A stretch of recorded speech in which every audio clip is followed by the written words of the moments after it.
روب اور دبدبے کے ساتھ میری مدد فرمائی گئی ہے، جو میرے سامنے 1 ماہ کی مسافت تک کار فرما ہوتا ہے۔ مال غنیمت میرے لیے حلال ٹھہرایا گیا ہے، حالانکہ مجھ سے پہلے کسی نبی کے لیے غنیمت حلال نہیں قرار دی گئی۔ مجھے شفاعت عطا فرمائی ہے جو میں نے اپنی امت کے لیے ذخیرے کے طور پر محفوظ رکھ چھوڑی ہے۔ اس میں سے ہر اس امتی کو حصہ ملے گا جس نے خدا کو کسی کا شریک نہیں ٹھہرایا ہوگا۔ نبی کریم صلی اللہ تعالیٰ علیہ وسلم ساری مخلوق کی طرف ایک سربراہ مملکت کی حیثیت سے مبعوث فرمائے گئے ہیں، جسے عمارت، ولایت اور رعایا دی جاتی ہے۔ حاکم کی مثال ایک بکریوں کے چرواہے کی مانند ہے، جو اپنی بکریوں کو موٹی تازی دیکھنے کے لیے چراگاہ میں چراتا ہے، انہیں صاف پانی پلاتا ہے، ان کے لیے گرمی اور سردی سے بچاؤ کا بندوبست کرتا ہے، رات آنے سے پہلے روزانہ ان کی جگہ کو صاف کر کے رہنے کے لیے تیار کرتا ہے، انہیں ہلاکت کے مقامات سے ہٹاتا، وبائی جگہوں سے بچاتا اور درندوں سے ان کی حفاظت کرتا ہے۔ اگر ایک بکری ریوڑ سے علیحدہ ہو جاتی ہے تو اسے ہانک کر دوسری بکریوں میں لاتا ہے، لنگڑی بکری کا خیال رکھتا اور بیمار بکریوں کو دوائی کھلاتا ہے، دودھ اور ان کی پشم وغیرہ کو مالک کے لیے محفوظ رکھتا ہے۔ مخلص ایسے ہی چرواہے کو کہتے ہیں اور ایسے ہی شخص کو اس کی پوری اجرت دی جاتی ہے۔ وہ چرواہا ریوڑ کے مالک سے بلحاظ اس کی ملکیت کے اچھے سے اچھے معاوضے کا بجا طور پر امیدوار رہتا ہے۔ پس رسول اللہ صلی اللہ تعالیٰ علیہ وسلم ساری مخلوق کے نگہبان ہیں اور جملہ مخلوق ان کا ریوڑ۔ اس ریوڑ کی حفاظت ہی کے لیے باری تعالیٰ شانہ نے انہیں مبعوث فرمایا ہے۔ شریعت مطہرہ اس ریوڑ کے چرنے کی وادی ہے، کون سی چیز بکریاں کھائیں تو نفع پہنچائے گی اور کون سی نقصان دہ ہے۔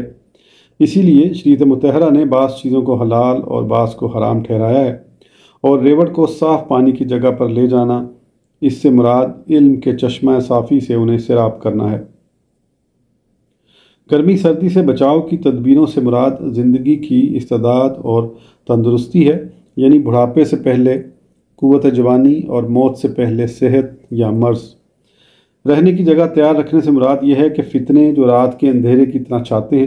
ان سے محفوظ رہنے کے ذرائع اور امن و امان کی جگہ تلاش کرنا جہاں آرام سے رہا جا سکے۔ انہیں ہلاکت کی جگہوں سے روکنے کا مطلب نفسانی خواہشات سے بچانا ہے، کیونکہ خواہشات ہی ہلاکت کا سبب ہیں۔ پوالی جگہوں سے بچانا یہ ہے کہ انہیں اس قسم کی خوشیوں سے بچانا ہے جو دلوں میں سما جاتی ہیں اور ان کے باعث اچھے بھلے دل بیمار ہو جاتے ہیں۔ بچھڑنے والی بکری کی بھیڑیوں کے خوف سے حفاظت کرنا یہی ہے کہ لوگوں کو شیطان کے پھندوں میں پھنسنے سے بچاتے ہیں تاکہ وہ لعین انہیں گناہوں میں ملوث نہ کر دے۔ اسی لیے لوگوں کو توبہ کی جانب متوجہ کرتے رہتے ہیں اور افسردہ دلوں کو تسلی دے کر ان کی امداد کرتے رہتے ہیں۔ بیمار بکری کی دعا دارو کرنے سے مراد ہے کہ جو شخص شتر بے مہار بنا ہوا ہو اسے واعظ نصیحت کر کے راہ راست پر لانے کی کوشش کرتے ہیں اور پند و نصائح کے ذریعے ان کو نفوس کے فتنوں سے نجات دلاتے ہیں۔ ان کے بچوں کی باربرداری کرنے کا مطلب یہ ہے کہ بچوں کو زیور تعلیم و ادب سے آراستہ کرنے کی تلقین فرماتے ہیں۔ دودھ اور پشم وغیرہ کو مالک کے لیے محفوظ رکھنے کا یہ مفہوم ہے کہ لوگوں کے لیے وہ دعائیں مانگتے، استغفار کرتے اور ان کے اعمال کی مقبولیت کے لیے دستے بدعا رہتے ہیں۔ نبی کریم صلی اللہ تعالیٰ علیہ وسلم اس لحاظ سے مخلوق کے رائی اور حقیقت میں کائنات ارضا و سماوی کے سربراہ مملکت اور فرما روا ہیں، جو دنیا والوں کو ادب سکھاتے، انہیں مشکل امور پر قابو پانے کے لیے ابھارتے، استقامت کی راہ پر ادب کے کوڑے سے گامزن کرتے ہیں تاکہ یہ لوگ خالق کائنات کے سامنے پیش ہونے کے قابل بن جائیں۔ ہر رائی کے پاس ایک عصا ہوتا ہے جس سے وہ اپنی بکریوں کے لیے پتے جھاڑتا ہے اور انہیں ہانکتا ہے۔ اللہ تعالیٰ نے قرآن کریم میں حضرت موسیٰ علیہ السلام کے عصا کا ذکر فرمایا ہے۔ ہر رائی کی مشقت اس کی بکریوں کی تعداد کے لحاظ سے ہوتی ہے۔ اسی طرح ہر امیر کی ذمہ داریاں اس کی رعایا کے افراد کی تعداد وغیرہ پر منحصر ہیں۔ جو ایک جماعت کا امیر بنایا جائے اسے اتنے ہی وسائل و اسباب کی ضرورت پیش آتی ہے جتنے اس مختصر سی ولایت میں تصرف کرنے کے لیے ضروری اور کافی ہوں۔ یہ اسباب نوکر چاکر، مویشیوں، سواری کے جانوروں اور خزانوں وغیرہ پر مشتمل ہوتے ہیں اور مملکت کی ضروریات کے مطابق، تاکہ انہیں اپنی عمارت میں مناسب طور پر مصرف میں لائے۔ جسے صرف مجارستان کا امیر بنایا جائے اسے مذکورہ اشیاء میں سے بہت ہی تھوڑا حصہ ملے گا، لیکن جس کو خراسان کا والی بنا دیا جائے اس کی ضروریات اور رعایا کے مطلوبہ لوازمات بہت زیادہ ہوں گے۔ جو امیر المومنین ہو اس کی ضروریات والی خراسان سے بھی زیادہ ہوں گی، لیکن جس کی بادشاہی مشرق سے مغرب، شمال سے جنوب اور عرش معلیٰ سے تخت الثریٰ تک ہو، اس کے لیے تو بہت ہی زیادہ خزانے درکار ہوں گے تاکہ وہ اپنی مملکت کا بخیر و خوبی انتظام و اہتمام کر سکے۔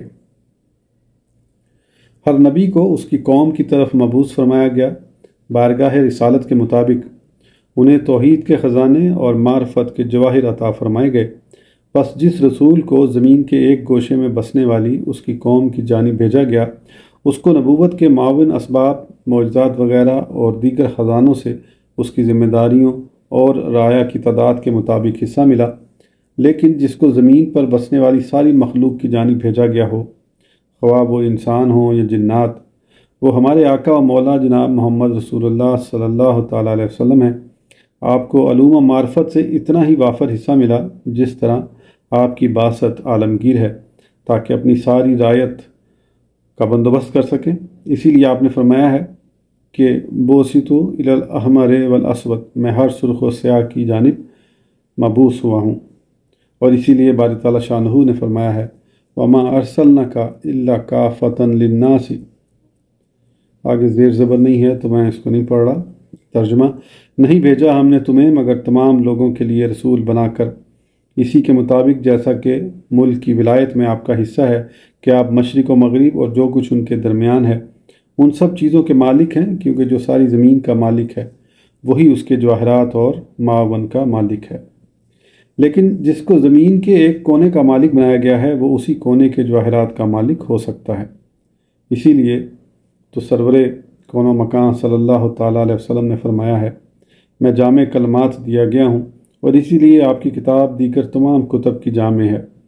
قرآن کریم مضامین کے لحاظ سے توریت، انجیل، زبور اور فرقان پر مشتمل ہے۔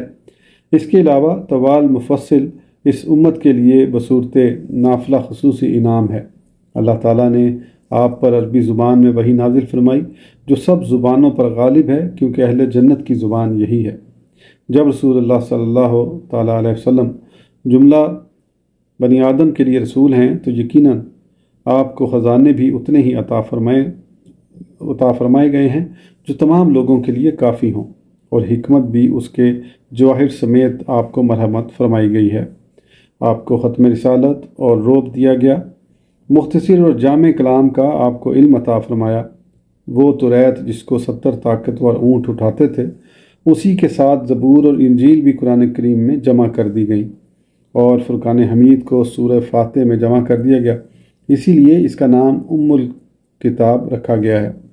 چنانچہ ارشاد باری تعالیٰ ہے وَلَقَدْ آتَيْنَاكَ سَبْعًا مِّنَ الْمَثَانِي وَالْقُرْآنِ الْعَظِيمِ، بے شک ہم نے تم کو 7 آیتیں دیں جو دہرائی جاتی ہیں اور عظمت والا قرآن۔ سورہ فاتح کی 7 آیات ہیں، اور اسے شافی اس لیے کہا گیا ہے کہ تمام کتابوں کو اللہ تعالیٰ نے لوح محفوظ میں جمع فرمایا ہوا ہے۔ لوگوں کی ضرورت معلومہ اور ان کی احتیاج کے مطابق اللہ تعالیٰ ان میں سے اپنے ہر رسول پر نازل فرماتا رہا، لیکن سورہ فاتح کو ان سب سے مستثنیٰ کر لیا اور اسے امت مرحومہ کے لیے محفوظ رکھا، کیونکہ توریت، زبور، انجیل اور فرقان کے تمام علوم اسی ام القرآن سے نکلے ہیں۔ قرآن کریم اپنی اسی اصل سے مستخرج ہے، اور باقی تمام کتابیں قرآن مجید ہی سے نکلی ہیں۔ رسول اللہ صلی اللہ تعالیٰ علیہ وسلم نے فرمایا کہ میں توریت کی جگہ 7 طوال، انجیل کی جگہ مثانی، زبور کی جگہ معین دیا گیا ہوں، اور مفصل کے ساتھ مجھے فضیلت مرحمت فرمائی ہے۔ لیکن روز روشن کی طرح ان واضح حقائق کے باوجود جس کا دل اللہ تعالیٰ کی جانب سے اندھا ہو جاتا ہے اور اس میں نور ہدایت کا قحط پڑ گیا ہو، تو ایسا شخص نبی کریم صلی اللہ تعالیٰ علیہ وسلم کی نبوت کے آثار نہیں دیکھ سکتا، بلکہ وہ آپ کی ظاہری شخصیت اور جسم وغیرہ کو دیکھتا ہے۔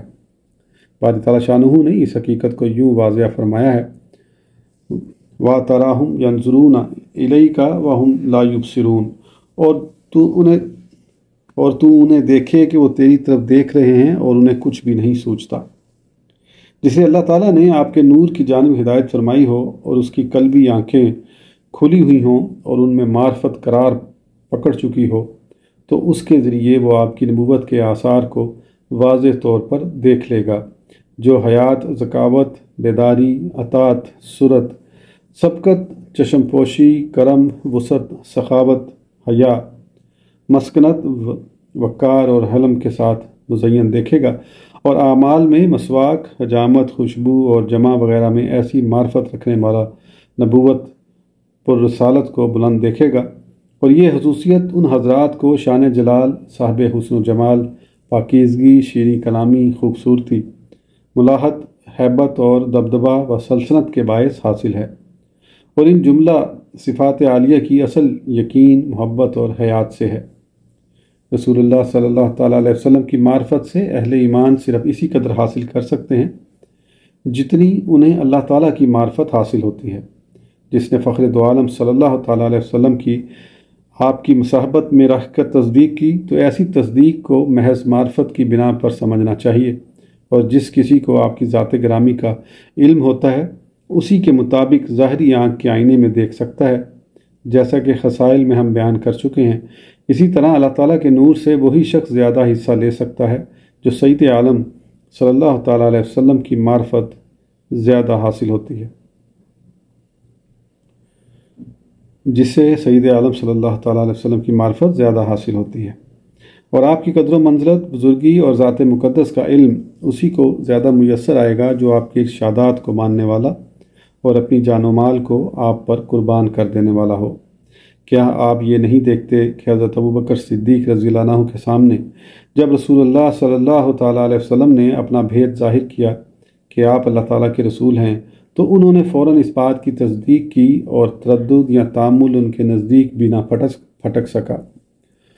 اور نہ کسی قسم کی بے قراری کا اظہار کیا۔ حضرت علی رضی اللہ تعالیٰ عنہ فرماتے ہیں کہ جب ان سے رسول اللہ صلی اللہ تعالیٰ علیہ وسلم نے اپنی نبوت و رسالت کی تصدیق کرنے کے لیے کہا تو میں عرض گزار ہوا کہ پہلے اپنے والد محترم سے اجازت حاصل کر لوں۔ تھوڑی دیر میں وہ راستے ہی سے واپس لوٹ آئے اور آپ کی نبوت و رسالت کا اعتراف کر لیا اور فخر دو عالم صلی اللہ تعالیٰ علیہ وسلم کے دعوے کی تصدیق کی۔ حضرت عمر فاروق رضی اللہ تعالیٰ عنہ نے اس واقعے کے کچھ عرصے بعد تصدیق کی۔ 39 اشخاص کے اسلام قبول کر لینے کے بعد رسول اللہ صلی اللہ تعالیٰ علیہ وسلم نے ایک رات دعا کی کہ اے اللہ، عمر بن خطاب یا عمر بن ہشام میں سے ایک کو مسلمان کر کے اسلام کو غلبہ عطا فرما۔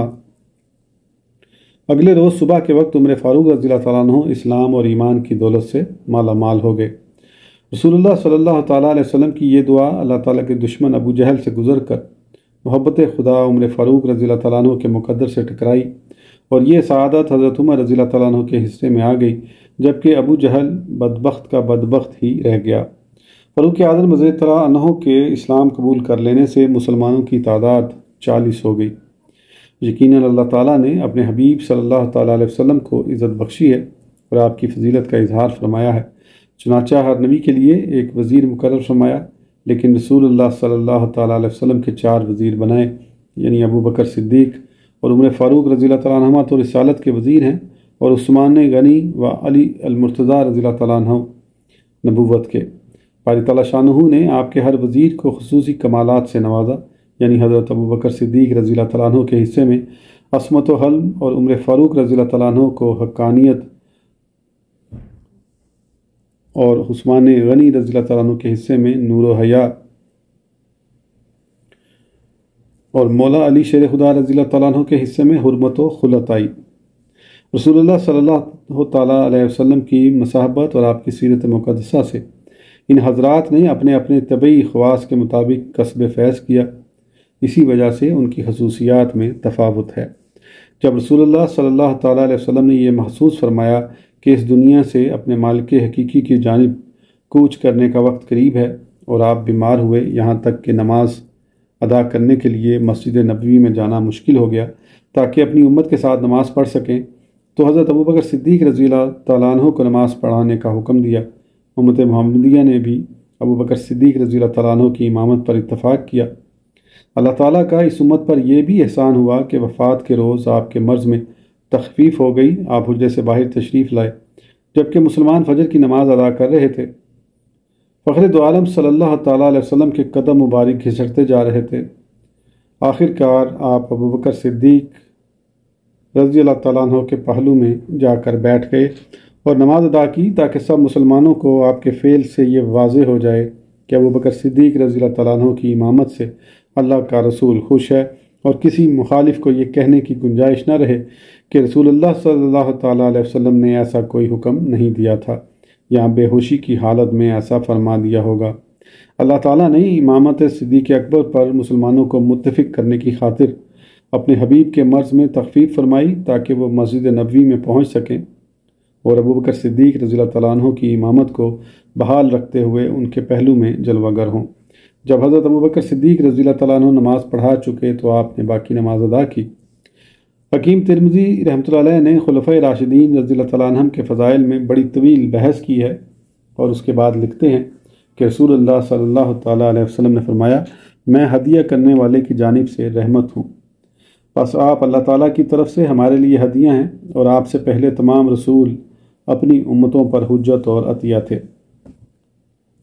ہدیہ کو عطیہ کی مانند نہیں سمجھنا چاہیے، جس نے عطیہ کو قبول کیا اس کے لیے برکت ہے، اور جس نے قبول نہ کیا اس پر حجت قائم ہو گئی، جس کے باعث وہ عنقریب عذاب دیا جائے گا۔ ہمارے آقا و مولا سیدنا محمد رسول اللہ صلی اللہ تعالیٰ علیہ وسلم عطیہ بھی ہیں اور ہدیہ بھی۔ جس نے آپ کو عطیہ اور ہدیہ دونوں لحاظ سے قبول کیا وہ سعادت مند اور ہدایت یافتہ ہوا، وہ دوسروں پر سبقت لے گیا اور مقرب بارگاہ الہیہ ہو گیا۔ لیکن جس شخص نے آپ کو عطیہ کے طور پر تو قبول کیا مگر ہدیے کے لحاظ سے تسلیم نہ کیا، وہ نیک بخت تو ہے لیکن اسے ہدایت کا پھل نہیں ملے گا، وہ نیک بختی کے باعث نجات پا جائے گا۔ اور جس نے آپ کا انکار کر کے کفران نعمت کا ثبوت دیا اور حجود کیا، اس کا حصہ نیک بختی سے صرف اتنا ہی ہے کہ وہ پہلی امتوں کے عام عذاب سے تو دنیا میں نجات پائے گا لیکن آخرت میں عذاب دیا جائے گا۔ آج کی آڈیو کے لیے اتنا ہی، پھر انشاءاللہ اگلی آڈیو میں آگے کنٹینیو کریں گے۔ اس وقت تک کے لیے اجازت دیجیے، سبسکرائب کرنا نہ بھولیں۔ اللہ حافظ۔